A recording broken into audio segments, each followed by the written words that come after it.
Yes, we are set up here and getting ready to start our next presentation.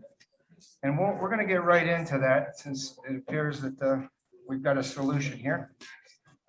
So our next program is called Custer Man and Myth. And George Custer was famous and somewhat controversial while he lived. But after his death, a fabulous mythical character emerged in the aftermath of Little Bighorn. 2 generations celebrated him as a martyr to our national destiny and the winning of the West, and this climaxed in 1941 with a film They Died with Their Boots On. But post-war America reimagined the story of Custer in the West, and he was quickly transformed into the villain of the story. Custer's historical reputation has mirrored a changing America. So our presenter this afternoon is Paul Andrew Hutton. Paul Andrew Hutton is an American cultural and military historian, and award-winning author, documentary writer, and television personality. He is also a distinguished professor of history at the University of New Mexico, a former director of the Western History Association, and a past president of Western Writers of America. Dr. Hutton has participated in over 150 television documentaries and is the author of books on Custer, Sheridan, and the Apaches. Mr. Hutton, or Dr. Hutton, the floor is yours.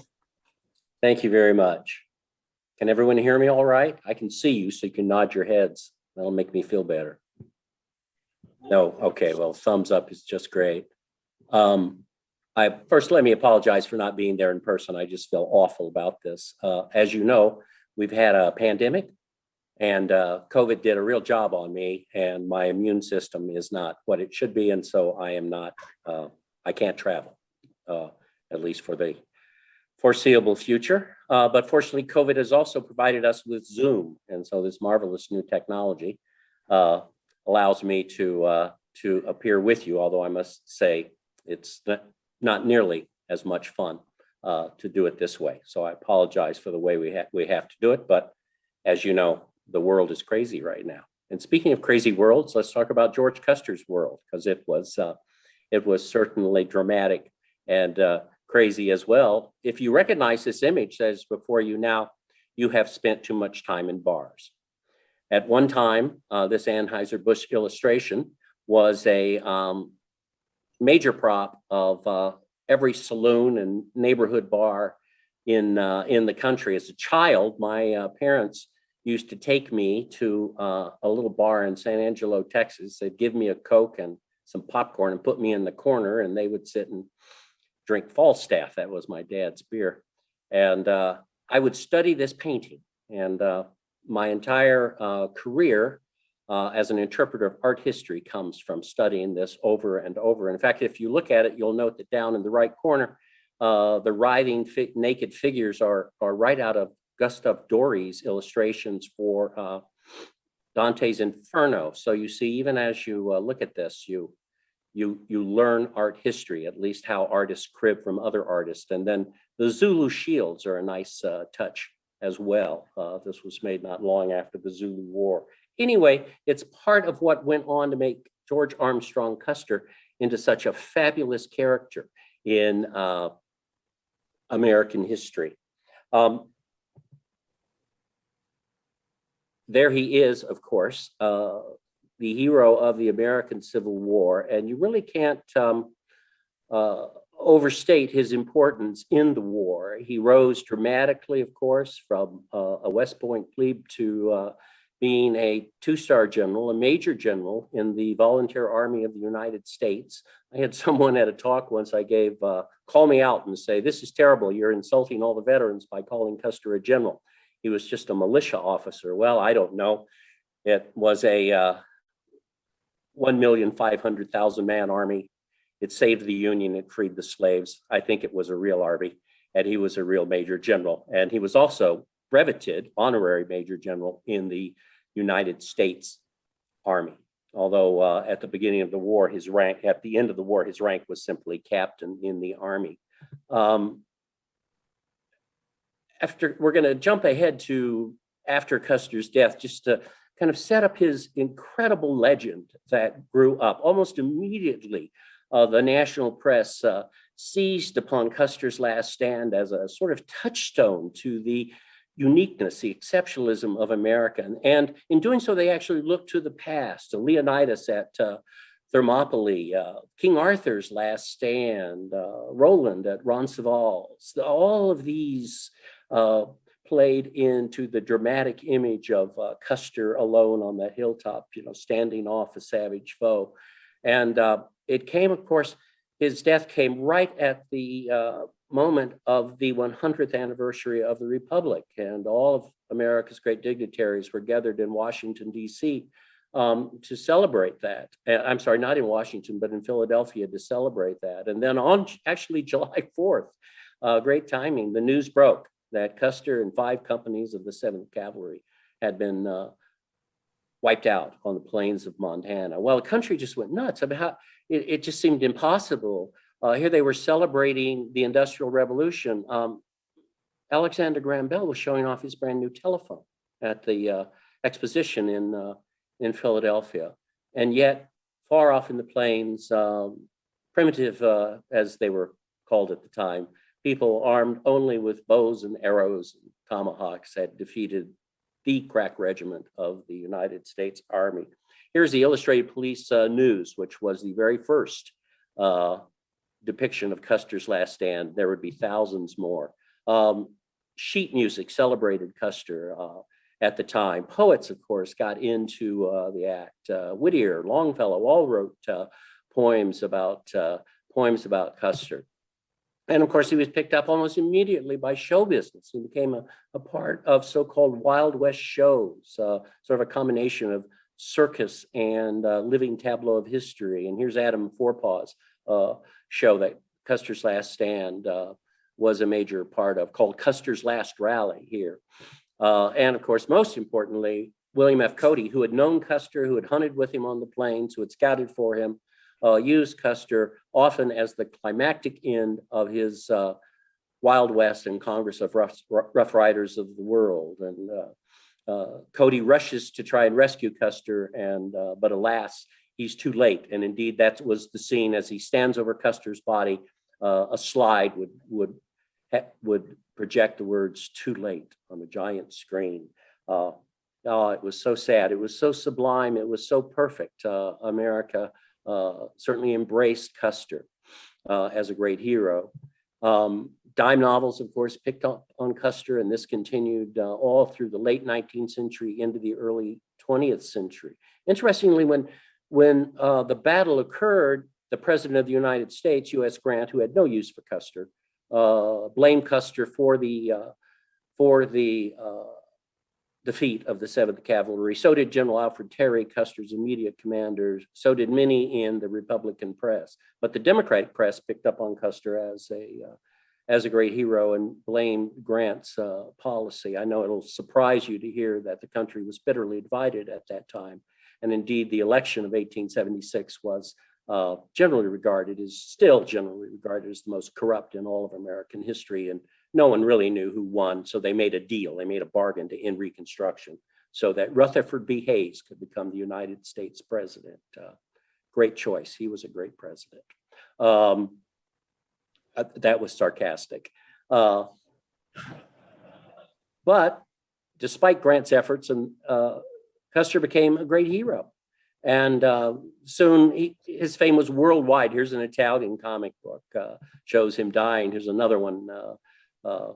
Again, always playing off his search for glory and how he finds it at such a terrible price at the Little Bighorn. And he was used to sell not only Budweiser beer, but here you could see Custer's Reserve whiskey. And the great artist N.C. Wyeth did this wonderful drawing for Lucky Strike cigarettes. I love the tagline, "Nature in the raw is seldom mild." Well, I guess that's certainly true for Custer. And of course, most famous of all the advertising pieces, the Anheuser-Busch Otto Becker lithograph of Cassidy Adams, Custer's Last Fight, which enthralled no art critics, but millions of bar goers through the years. Needless to say, Anheuser-Busch does not use it anymore in advertising. And of course, once the film industry came about, Custer was picked up almost immediately. There'd be 50 films made that dealt with Custer are dealt with some aspect of his career, or at least had him as a cameo. In fact, by this time, by the time the film comes about in the teens and 20s, Custer has become the very symbol of the Indian fighting army, that picket line of civilization, as Charles King called it, that held off the Indians, later immortalized, of course, in the films of John Ford, which became so popular.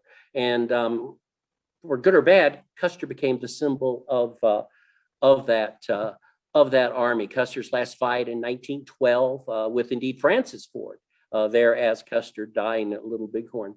Francis Ford was the brother of the famous director John Ford. Scarlet West in 1925, when the 50th anniversary of the battle approached, of course, Hollywood rushed to make films. Think about it. This shows just how short our history is. 50 years after Custer dies, they're making movies about it. And it's already 1925. And when you think about the resistance of the natives on the northern plains and just how hopeless that was and how forlorn it was, the telephone has been invented. It's only 27 years before the airplane is invented, and thousands of folks still want to chase buffalo and live in tents out on the plains. And I'm sure it was a wonderful lifestyle, but you can see that it was doomed, especially if you want to claim 2 or 3 what are now states of the Union as your hunting grounds. Scarlet West, 1925, major film about Custer. And you can see here how the artwork, how the Budweiser lithograph, for instance, has become a major part of the image of the last stand. It becomes cemented in the American mind. It's just one of those images you kind of pull up, you think about it, you can see it. Custer on that hillside, surrounded by a small knot of troopers, Indians circling around in an ever-tightening circle of death. The big film of the silent era was Universal's Flaming Frontier in 1926. Again, you see the standard image of Custer. Dustin Farnham came out of retirement to play Custer in the film, which was a huge box office success. Unfortunately, it's lost now. So many silent films are lost, and this one certainly was. Here's a program for it from the Colony Theater of New York City. I will confess to you that I'm a hopeless collector, and that I'm constantly scouring eBay for treasures. And this is actually one I just found not very long ago. Custer used to actually cost more on eBay, Custer thinks, but alas, as the actuarial tables are catching up with us and fewer people admire him or are interested in him, stuff's getting cheaper. So I actually got a bargain on this great program for the Flaming Frontier. I don't know if I'm happy about that or sad, but I'm glad to have it. When the sound era started, Custer, of course, immediately again became a figure. He of course, is the symbol of the Army in the West. And so when Cecil B. DeMille makes his big epic, The Plainsman, in 1937, which is still one of my all-time favorite films, Custer takes a back seat, of course, to Gary Cooper's Wild Bill Hickok, but he's still there as a kind of scolding father figure. And he's played older. He's often played older in movies because he's a general and people think he should be older. And John Milgen played him here. And you can see, here's The Last Stand from DeMille's movie with a very bad fake background screen. But nevertheless, it is itself a copy of an Alfred Waud drawing that was used in an 1876 biography of Custer. And so again, art was being imitated on the silver screen in terms of telling Custer's story. People knew what to expect. Ronald Reagan, that's him in the background behind Errol Flynn, got to play Custer in Santa Fe Trail in 1940. This is an interesting film. It's really a rousing adventure. It's all about John Brown and the Kansas troubles and the raid on Harper's Ferry. And Warner Brothers still was a little confused about whether slavery was good or bad. And so Jeb Stuart, played by Flynn, is the hero, and Custer is his sidekick. Of course, the real Custer was just a schoolboy at the time of the Kansas trouble. But Flynn returned the following year in Warner Brothers' big epic, They Died with Their Boots On, just a fabulous film. And no actor was better suited to play Custer than Errol Flynn, just absolutely magnificent. He had the charm, he had the elan, he had the exuberance, the energy that really carried Custer. And this is a movie that certainly influenced generations of Americans. It came out literally the same week as the attack on Pearl Harbor. So the idea of, and then of course that was followed by the Philippines, Guam, Wake Island. And so the idea of American soldiers sort of out on a hook without help coming to them really resonated with Americans. And it was a huge box office success, and of course still plays regularly on cable television. Of course, and it was a movie that heavily influenced me as a child. I'm old, but I wasn't old enough to see it in theaters, but I certainly saw it in countless reruns on television. And that was the image of Custer that certainly was in my head as a child. So film had just a really powerful influence in terms of determining how we view Custer. The first film that actually broke with this image of Custer as a heroic figure was John Ford's Fort Apache. And he changed the names, he changed the locale. He made it the Arizona Territory. The soldiers are fighting Apaches, but it's obviously Custer. And he meant it to be Custer as a way to do a commentary on the Custer story. And here's some sheet music from it. And that's Harold von Smith's poster art there, which is, again, you can see a traditional Last Stand. For you art trivia buffs, the original of this painting is in the library at West Point. They have this painting, and they have another one that von Smith did of Custer's, directly of Custer's Last Stand. Henry Fonda played the Custer character, Colonel Owen Thursday. John Wayne was the Captain Benteen character, Captain York. And in it, In Search of Glory, Henry Fonda leads his men into an ambush, won't listen to his wiser officers. And of course, he and his men die gallantly. And then John Wayne later covers up Colonel Thursday's folly for the good of the regiment, because of course the regiment lives on. And John Ford understood this, and this kind of predates The Man Who Shot Liberty Valance, the idea that the legend is more important than the fact, because the legend of Custer's Last Stand gave to the American people a myth that they could believe in, something that they could identify with. We want to have heroes, and we want those heroes to be great. John Ford in this movie told the truth about this military debacle, but at the same time, we still admired the incredible courage of Thursday and his gallant band who die for their country. But after Fort Apache, there was a string of Indian themed films. The success of Delmer Dave's Broken Arrow in 1950, starring Jimmy Stewart and Jeff Chandler as Cochise, the great Apache chief, was a huge box office success and led to a series of films with Indian heroes. And of course, you're going to make a film about Sitting Bull, who was played by the Italian actor J. Carroll Nash, who also plays in Annie, Get Your Gun, the musical. Then Custer has to be the villain, and that's exactly what he was in the 1954 movie Sitting Bull. In 1955, Victor Mature played Chief Crazy Horse, and he defeats Custer, although Custer only has kind of a brief fade out in the movie and isn't as central a character as he was in the other film. But of course, even though the Custer fight is not really portrayed for very long in the film, there's kind of a fade out as Custer marches to his doom. You see that the poster art reads, "He hurled the lance that smashed Custer that historic day at Little Bighorn."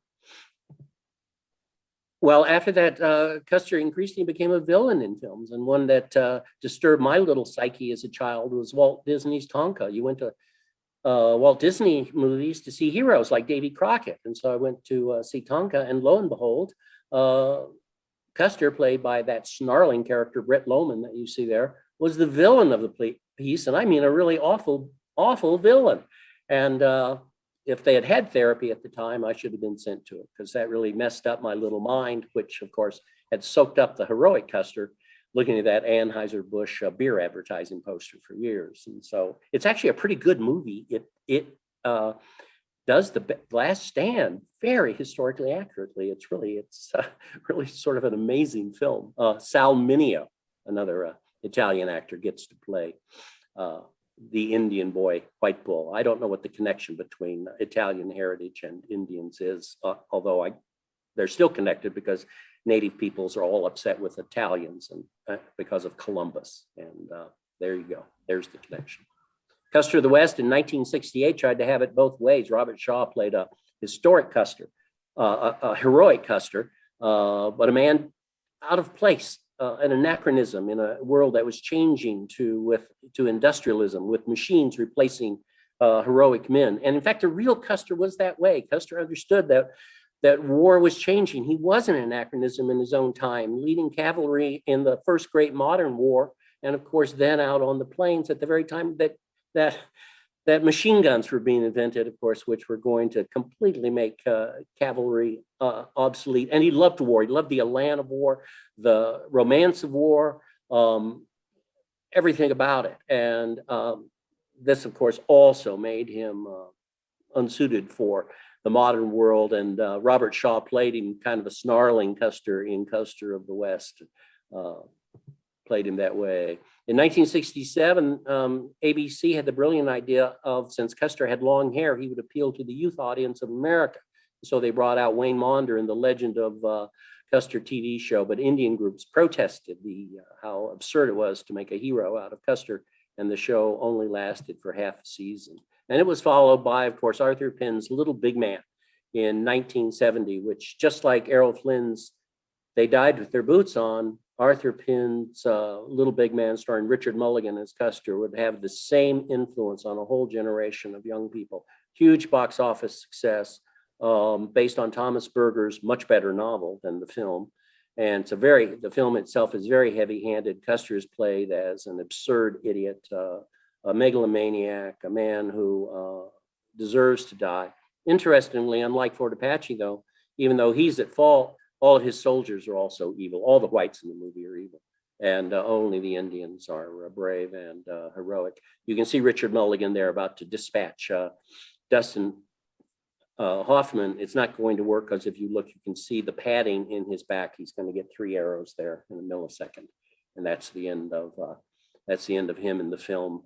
It's interesting. They Died with Their Boots On holds up pretty well today if you watch it on video. The Little Big Man is so political, so heavily oriented toward the Vietnam War that it doesn't really work anymore, I don't think. Custer's reputation was rehabilitated by the surprise bestseller, Son of the Morning Star by Evan Cannell.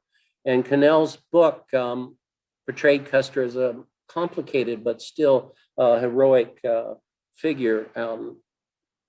It did not translate well to the screen.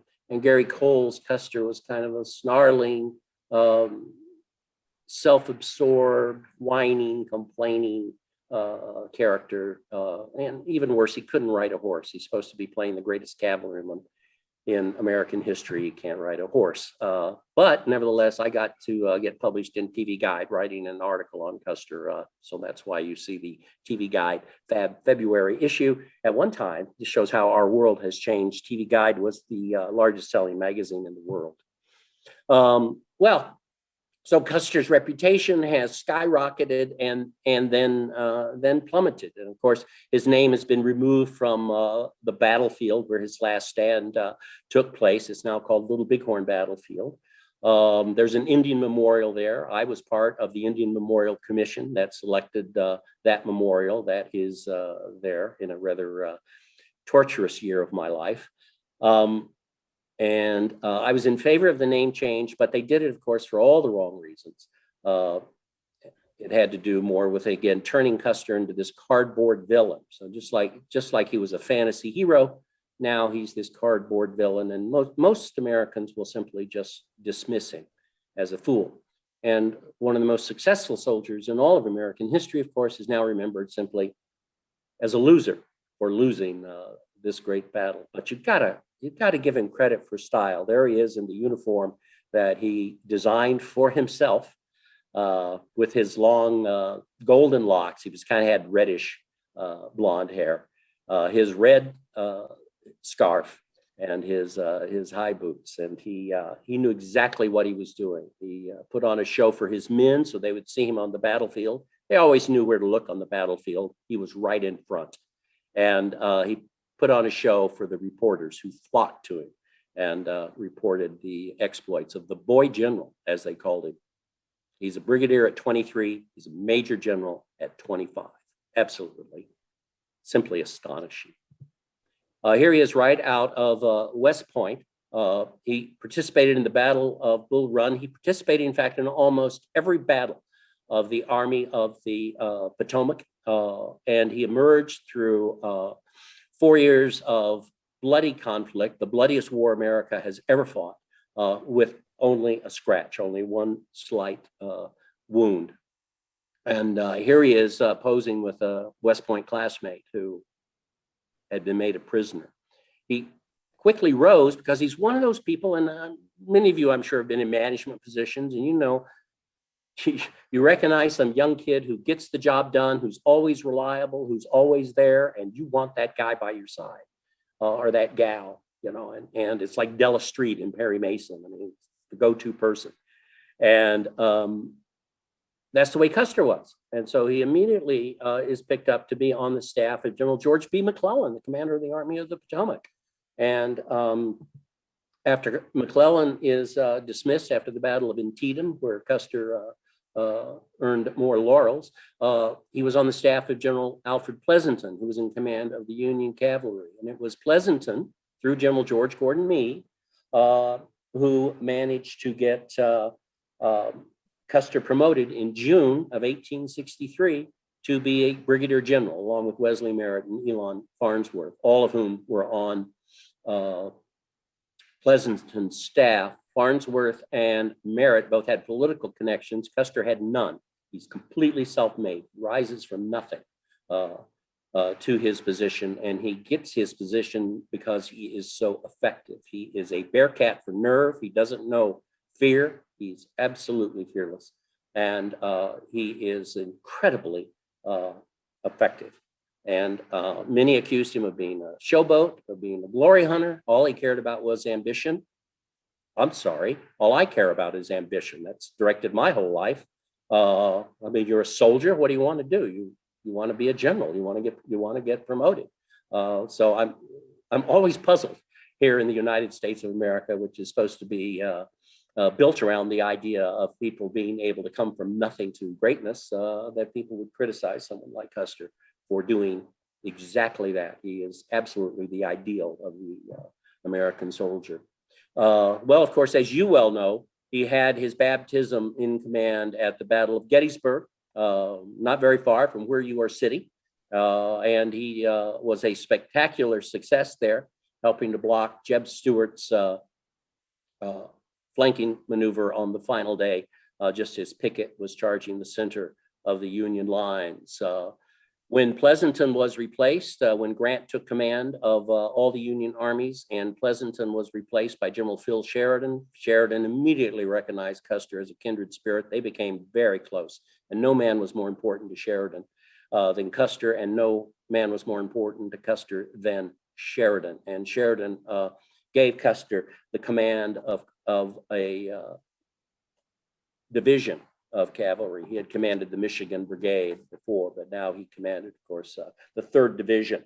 And when Sheridan was given command of the Army of the Shenandoah to stop Jubal Early's raid up the Shenandoah and his threat to Washington, Custer went with him, where at Cedar Creek, at Winchester, at Waynesboro, here at Tom's Brook, he won victory after victory. At Tom's Brook, he gallantly rode forward. His best friend from West Point, Tom Rosser of Texas, was the Confederate commander, and bowed to Rosser. And Rosser said to his aides, "That's that Custer that the Yankees are all so enamored of. We'll teach him a lesson today." Well, it was Custer who taught Rosser a lesson, completely destroyed his regiment. And with the Shenandoah won, Custer and Sheridan move back south. Custer rejoins Grant for the final campaign. Of course, at Five Forks, they win a stunning victory that is crucial to the final defeat of General Lee's army. And of course, it will be Custer who accepts the first flag of truce there at Appomattox, and he witnesses the surrender. And indeed, his beautiful, very bright and talented wife, Elizabeth, often was with him on the campaigns. She was a great favorite of Sheridan's, and Sheridan purchased the table that the surrender accords were written on and gave it to Elizabeth with a note about how no man was more important in winning the victory than Custer had been. And indeed, that was certainly true. And he's at the peak of his celebrity and the peak of his military glory in 1865 as this great war comes to an end. Well, Sheridan finds new jobs for his soldiers. Everyone's going west. The country is expanding. The Transcontinental Railroad is being built. Now that the country is reunited, the plains must be made safe. No one recognizes the Indian nations as having sovereignty over this area, except treaties that the United States has negotiated. This is United States territory, and it must be made safe for Americans to travel across. Just a chart of Custer's military rank, which often seems to confuse people. He, of course, was a major general during the American Civil War, a major general in the Volunteer Army of the United States, the Army of the United States. But in the regular force, the small regular force, he remained a captain. With the conclusion of the war, he was promoted, not demoted, he was promoted from captain to lieutenant colonel in the 7th U.S. Cavalry, a brand new regiment that was to be the elite regiment of the plains. Phil Sheridan's brother was in it. U.S. Grant, the president's son, was in it. It was considered to be the regiment that was going to clear the plains of Indian resistance to westward expansion and see the railroads go across the west. Still, though, this is quite a come down from being a major general to being a lieutenant colonel, as you can imagine. But Custer went west. He went west with his brother Tom, two-time winner of the Congressional Medal of Honor, and his beautiful wife, Elizabeth. And he was assigned to Kansas, where General Winfield Scott Hancock, one of the heroes of Gettysburg, was in charge of an expedition to overawe the Cheyenne and Kiowa Indians and Arapaho Indians and make them go on to their reservations in the Indian territory. They were raiding Kansas settlements. They were stopping the advance of the railroad. Unlike other soldiers who go west and who complain constantly about it, and this is one of the reasons I will confess to you that I admire Custer immensely, and this is one of the reasons I do, because he went west and he embraced the West. And while other officers were complaining about it and thought this was hardship duty, he becomes Custer of the West. He adopts the buckskin jacket of Daniel Boone and Davy Crockett, and that's the way he sees himself. He loves the West. He loves everything about it. I love the West. I love everything about it. So in that sense, Custer was always a kindred spirit to me. And he also loves dogs. I love dogs, you know. So any guy that loves dogs as much as Custer did, how could you be upset with? In fact, he loved dogs so much that Eliza, his black housekeeper, who you just saw in that previous picture, once chastised him and told him to get those. He had these wolfhounds. Told him that he had to get the wolfhounds out of the bed that he shared with his wife. That this was not good for their marriage, which I guess is a lesson to us all. Although my dogs, I'm afraid, sleep on the bed. But it wasn't all fun, of course, and especially in that Kansas campaign of 1867. Here, Custer found the remains of a Lieutenant Kidder and his 11-man patrol that had been ambushed by Sioux raiders and cut to pieces and slaughtered. And indeed, here was a foreshadowing of what would happen to Custer himself at Little Bighorn. And it was a real message to every soldier on the plains that if you were captured, you would meet a fate indeed worse than death. And so folks really did keep that last bullet for themselves. Elizabeth went with him into the West and was with him. This, in fact, led to a problem for Custer. He was obviously deeply in love with her, although he philandered, and that has been used against him. But nevertheless, he left his regiment and with a handpicked group of soldiers rode to Fort Wallace because he had heard of a cholera outbreak and wanted to see her. This got him court-martialed, and this court-martial indeed stripped him of command and pay for 1 year, and he was made the scapegoat for the failure of Hancock's campaign. And so in October 1867, he was out of the army, and so here's the low point of his career. He's recalled, though, by Phil Sheridan, recalled before his sentence could be completed, and returned to the plains in September of 1868, took charge of the 7th Cavalry, which had been totally ineffective without him, whipped them immediately back into shape, and engaged in Sheridan's winter campaign against the Southern tribes, especially against the Cheyennes, who had been raiding all along the Smoky Hill Trail. Custer followed a hot trail through a blizzard to find the Cheyennes and on the Washita River in the Indian Territory. There you see it on the slide, as well as the other battles of this Indian War of 1868. And there he won a major, if controversial, victory over the Cheyenne with a dawn attack. He divided his regiment and attacked at dawn. Can't make this stuff up. He actually had his band play Gary Owen from a nearby hillside while the men charged into the village. He won a victory. At least 100 Indians were killed, and 50 women and children were taken prisoner. Many of those killed, obviously, were women and children. Custer himself wrote about how distasteful it was to have to ride into a sleeping village at dawn with poor light, and it was very difficult, of course, to pick targets. He was castigated in the press as a murderer for this. He's been deeply condemned in our own time for this as a genocidal maniac who slaughtered innocent people. I find this kind of ironic when we, of course, are people who firebombed Tokyo and killed 300,000 people, used the atomic bombs on Hiroshima and Nagasaki, and were upset over cavalrymen riding into an Indian village in 1868. And they're genocidal maniacs, and I guess we're okay in our time. So this battle, unlike Custer's efforts in the Civil War, met with very stiff resistance in the East. Wendell Phillips, the famous abolitionist, thundered from the pulpit that we know of only 3 savages on the plains: Baker, Custer, and at the head of them all, Sheridan. But in the West, he was celebrated as a great hero, and in military circles, this was seen as a huge victory. Unfortunately for Custer, his second in command, Major Joel Elliott, led a detachment after fleeing Indians, and they were ambushed by Indians coming from a Cheyenne and Kiowa camp off to the east, and Elliott and 17 of his men were killed.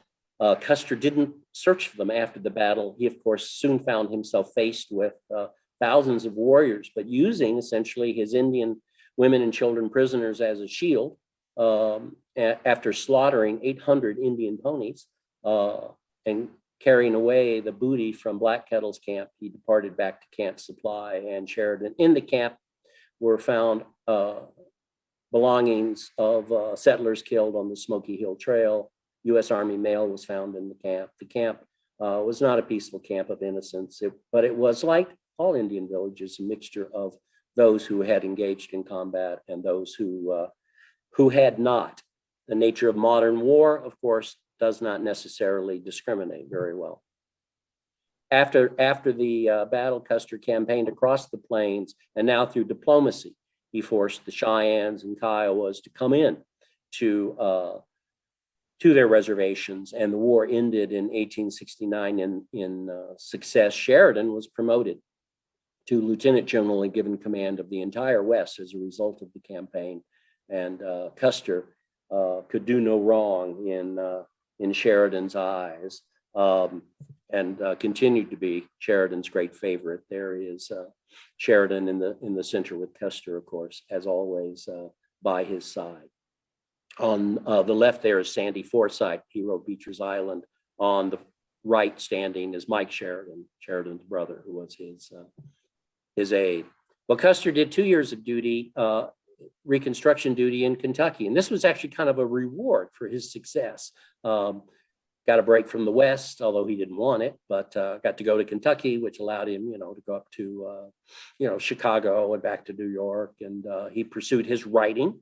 This time he was writing articles for the Galaxy magazine, and he wrote his memoir, My Life on the Plains. And it says everything about Custer, that his memoir is not about the Civil War, where he did so much and what had made him famous, but he wrote about his very brief career on the plains as an Indian fighter. And here we see him at Fort Abraham Lincoln in 1873 with officers of the 7th Cavalry and with, of course, his wife, Elizabeth.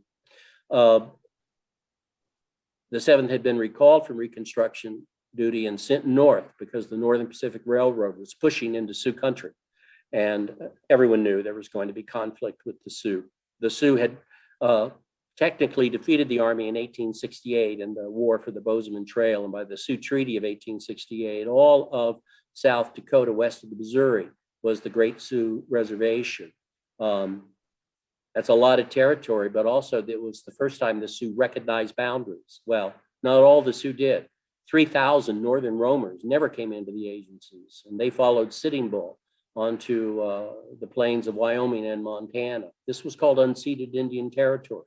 And as long as the buffalo roamed in such numbers as to justify the chase, the Indians were allowed to be there.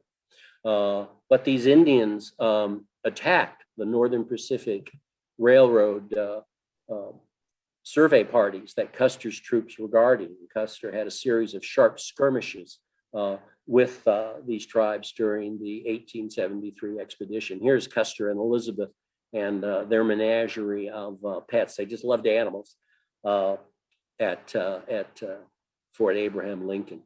And it was said that Elizabeth helped Custer with his writing, but much of his writing was done on the trail. The guy had unbelievable energy. He would campaign all day, go to his tent and write for a couple hours, and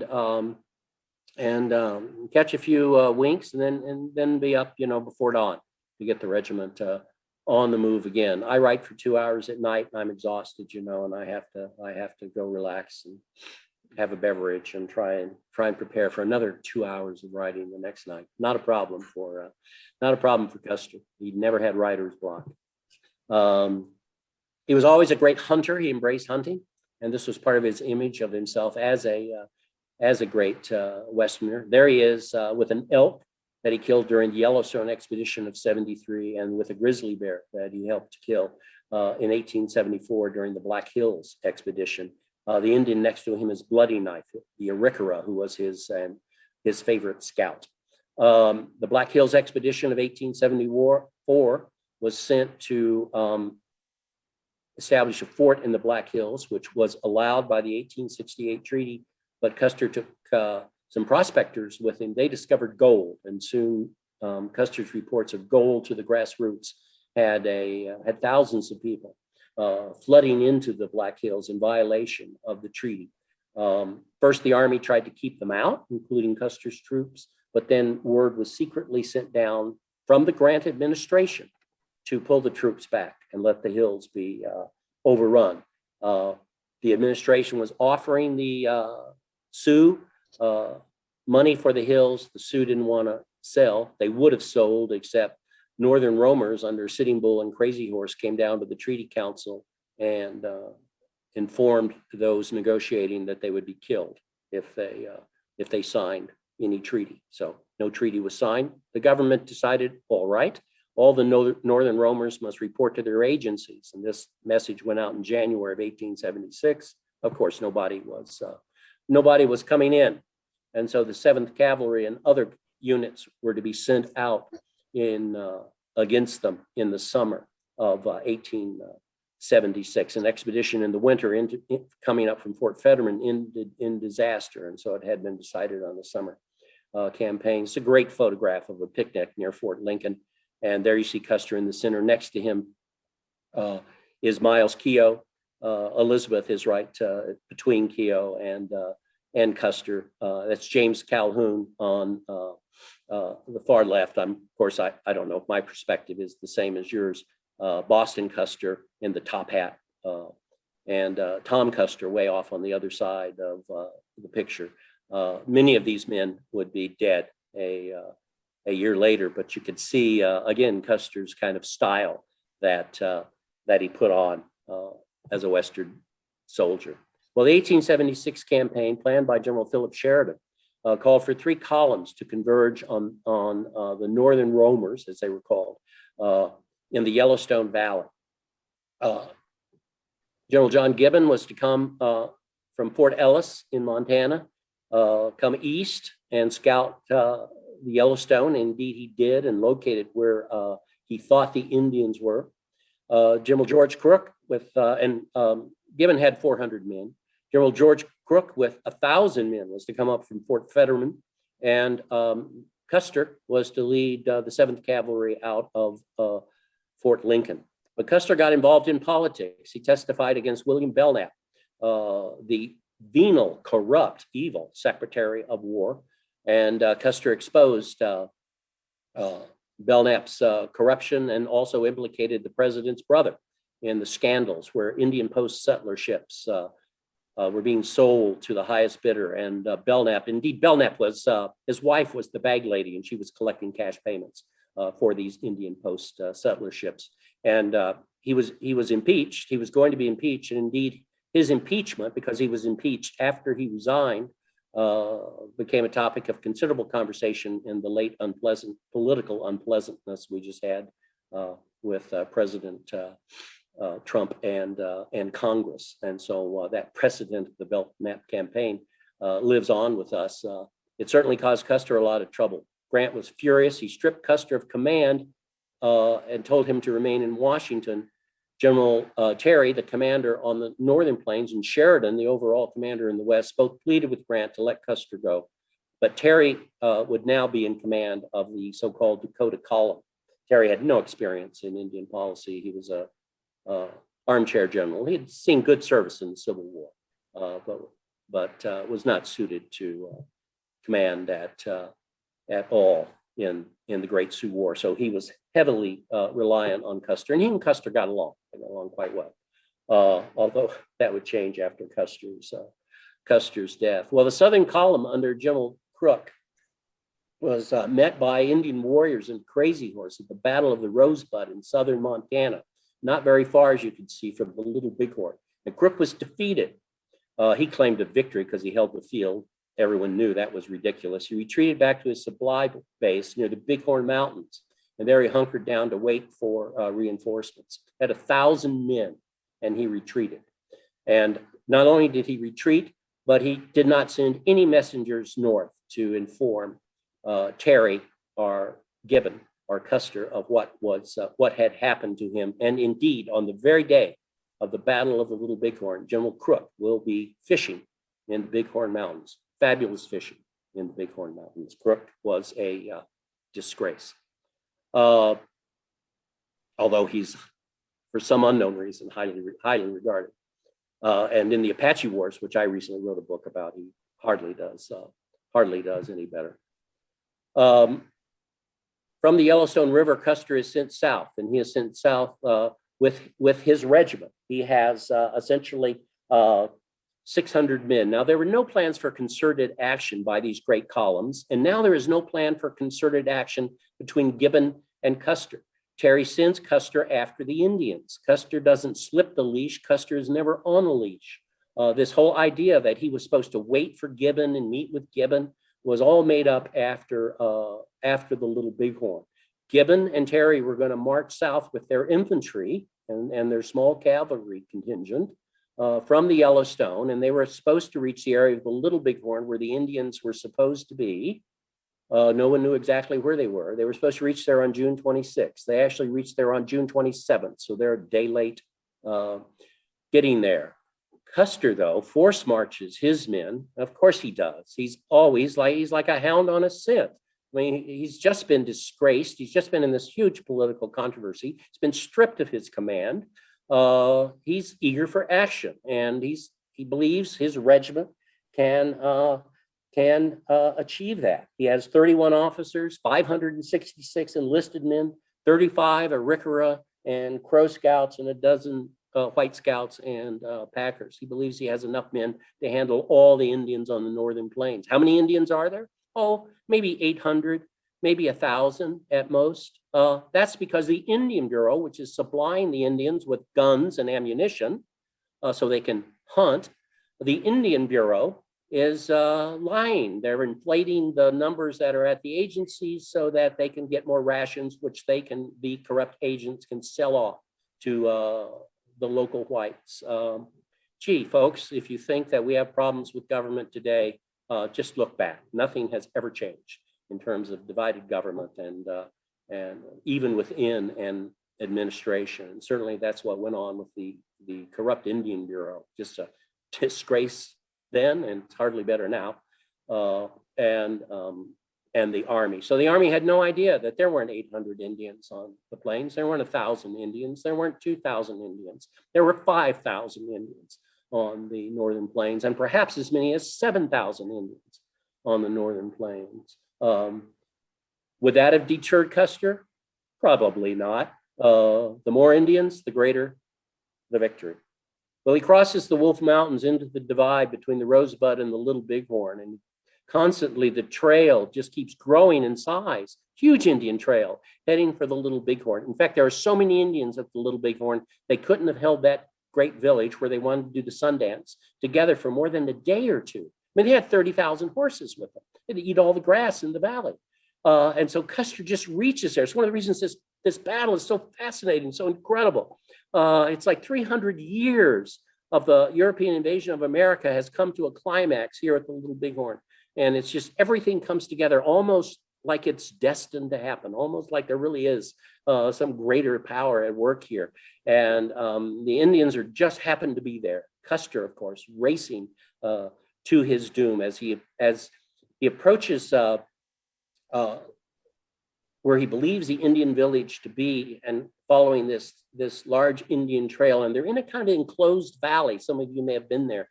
And where he was riding up what's now called Reno Creek, he had bluffs on each side, and then the village was completely obscured by bluffs in front of him. Now, from his previous camp, he had seen in the distance from a place called the Crow's Nest, the Indian village. The Crow Scouts had pointed it out. And Custer said, I can't see it. I can't see it. And they said, look there at the worms in the grass. There were so many Indian ponies. That's how they saw the village through the haze. It was all the ponies, thousands and thousands of them, like worms in the grass, moving along. So Custer knows where the village is, 15 miles from his camp. At the same time, he learns he and his men have been spotted. So they move up, they move out immediately. He can't wait. He was going to rest his men and wait until the 26th when Gibbon was supposed to come down from the north. Instead, he has to attack on the 25th, or the Indians will escape. Everyone is obsessed that the Indians will get away. So off he goes, up Reno Creek, where he divides his regiment.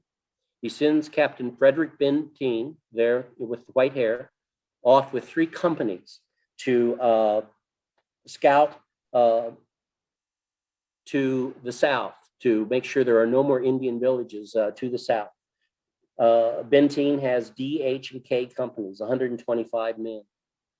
Another battalion is assigned to Major Marcus Reno, who had seen no service on the plains, had no experience in Indian fighting, but is the second in command.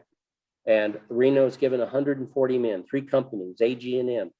And he's sent after a band of Indians that suddenly appear before the regiment.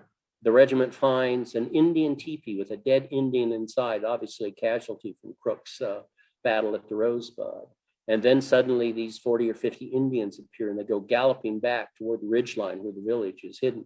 And Reno is sent after them. Pitch into them, Custer says, and I will support you with the whole regiment. Reno is Not a brave man, although he became a general officer in the Civil War. He proves completely ineffective. He's not close with Custer.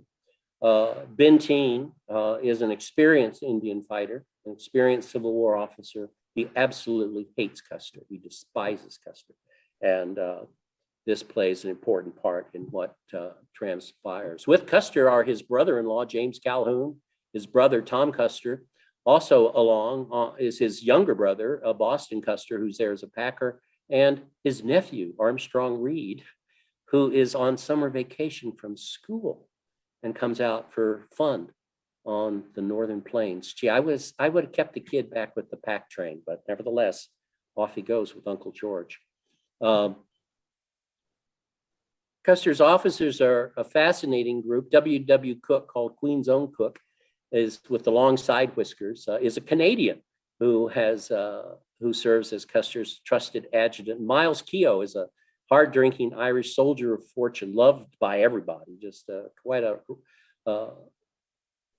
soldier of fortune who had fought for the Pope's army and then in the Civil War, and now was a trusted confidant of Custer. He wore a medal that he had received from the Pope for his service in the Papal Wars around his neck, and that medal actually saved his body from mutilation at Little Bighorn. And they go with Custer. Here you can see the ridge line above the Little Bighorn. You can see the great Indian encampment. There were 5 circles, tribal circles of Sioux, one of northern Cheyennes there, perhaps as many as 5,000 people. It's impossible to know for sure, but certainly perhaps 2,000 warriors were there at the Little Bighorn. Well, here's a kind of a good map that gives a sense of what happened to the 7th following the spent cartridge cases. There was a great fire in the 80s and then an archaeological dig afterwards at Little Bighorn. And they found lots of cartridge cases, and in this way they tried to reconstruct the battle. Unfortunately, there had been reenactments of the battle. There had been firing over the makeshift graves. There had been lots of activity there. And of course, there had been lots of rainstorms. There had been previous fires. So it's very difficult to trust entirely in this archaeological evidence, although people have made a great deal out of it. This is a map of the Little Bighorn battlefield today, showing where the Custer battlefield was and where the Reno-Benteen battlefield was. Well, Reno moves up Reno Creek. He waters his horses in the creek, and his Arikara scouts go off to round up the Indian pony herd, and he crosses the creek and charges after the Indians. They can see the village in the distance, although it's obscured by dust, and soon hundreds of Indians are coming out of the village to meet Reno. He has 140 men. His orders are to charge the village. Meanwhile, but he stops.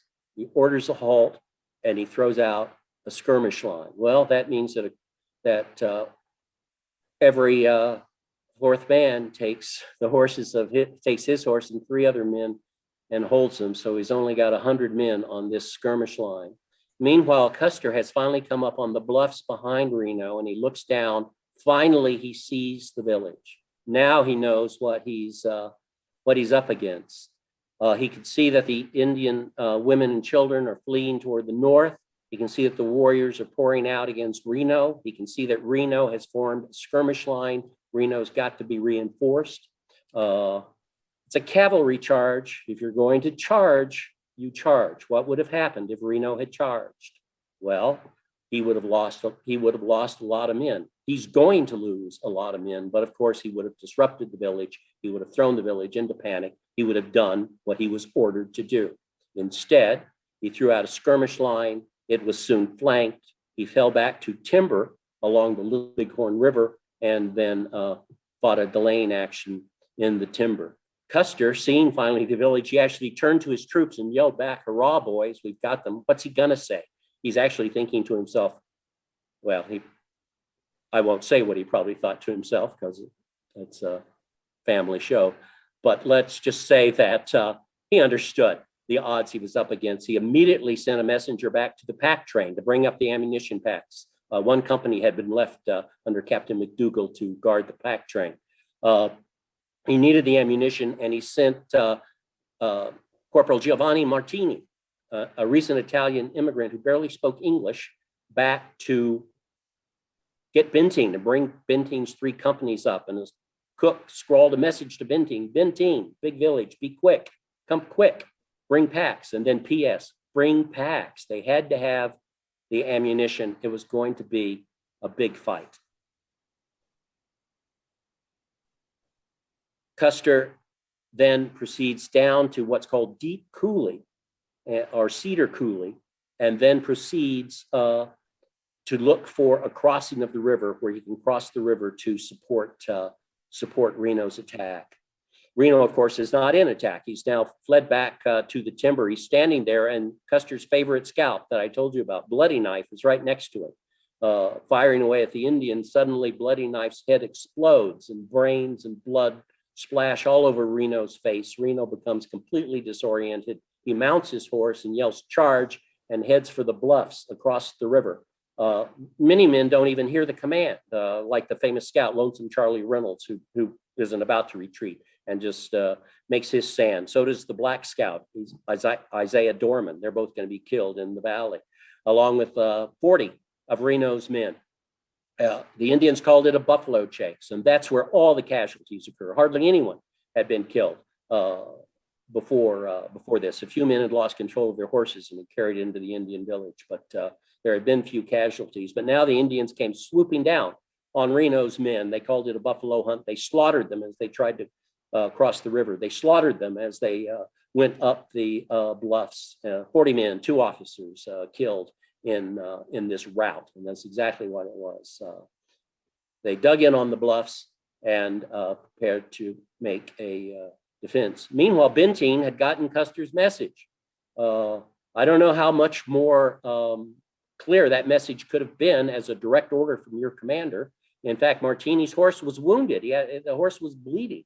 Benteen asked Martini what the Indians were doing. Martini could barely speak English. He says, "Indians day skedaddling." That's the report.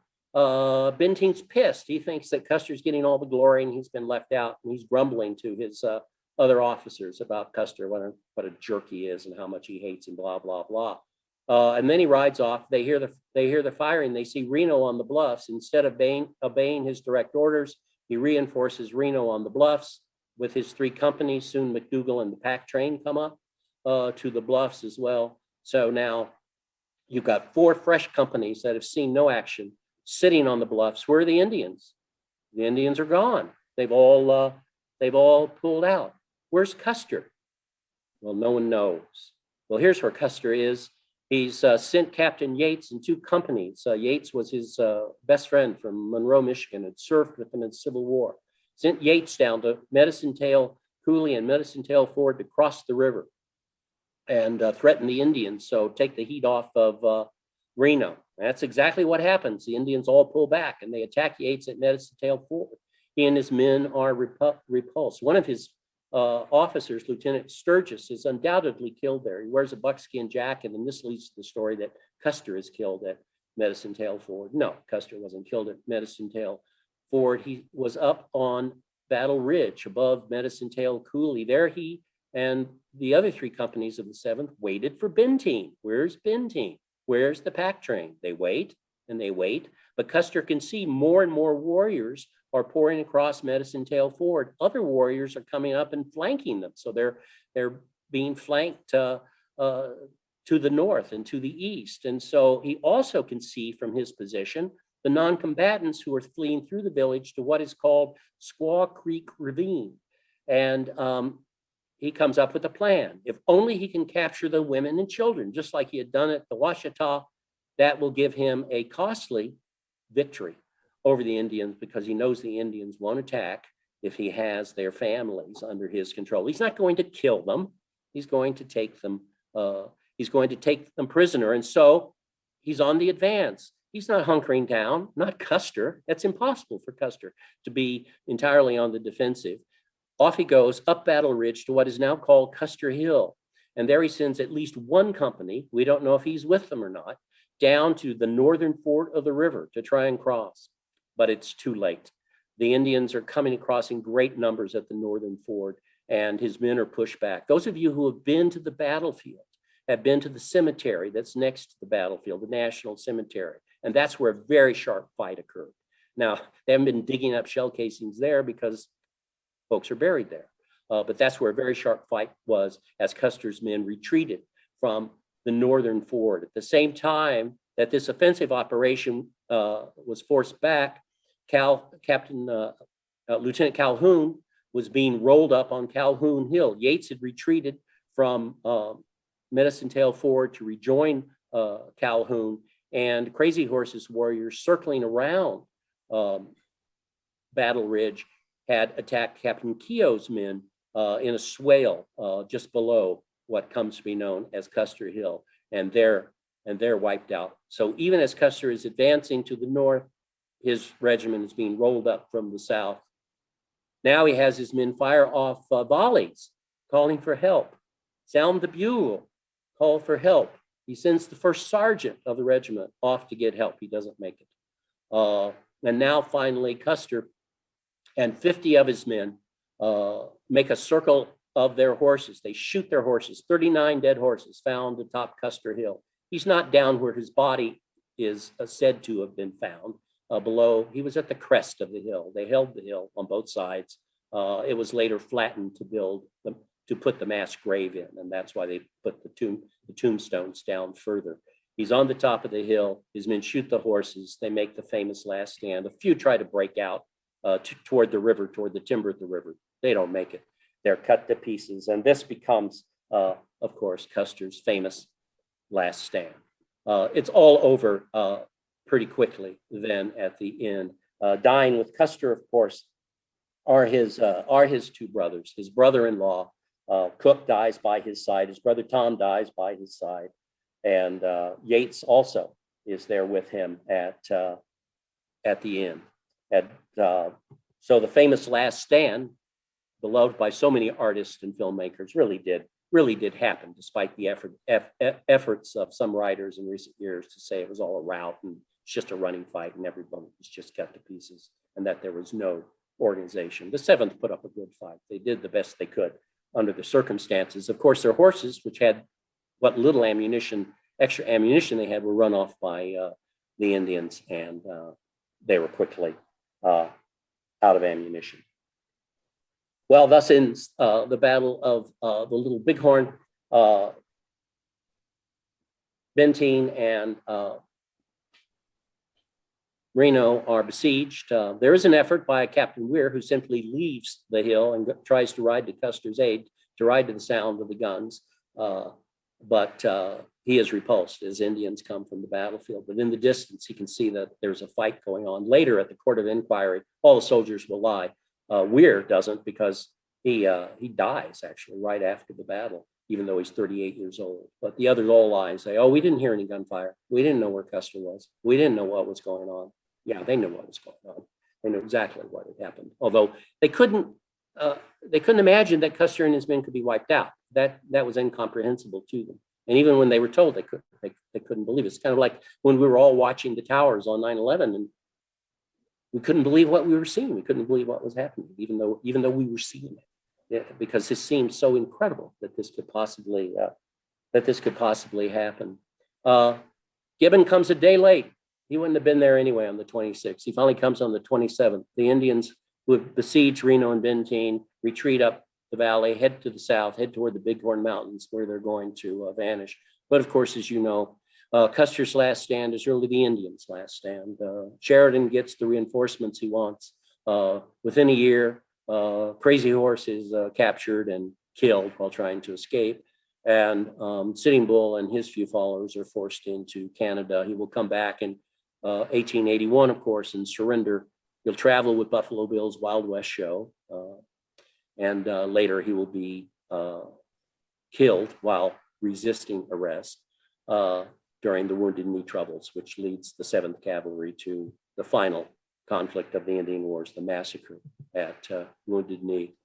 Well, Custer's still famous. My wife was recently in Copenhagen. She didn't take me with her, but nevertheless, she was kind enough to send me this photograph. There's Custer in Copenhagen in 2016. So despite all the debunking that's gone on, they haven't really been able to tarnish his legend very much. And a small commercial message, if you want to read more about Custer, I might suggest this fine book as an introduction to it. There's a great book, by the way, that really was instrumental in my interpretation of the battle by Michael Donahue. It's Maps of the Little Bighorn, and that is really fabulous. And I urge you to look at that if you really want to go in depth. I think James Donovan's A Terrible Glory is the best book on the battle.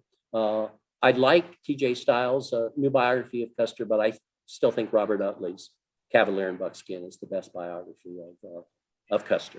And thank you so much.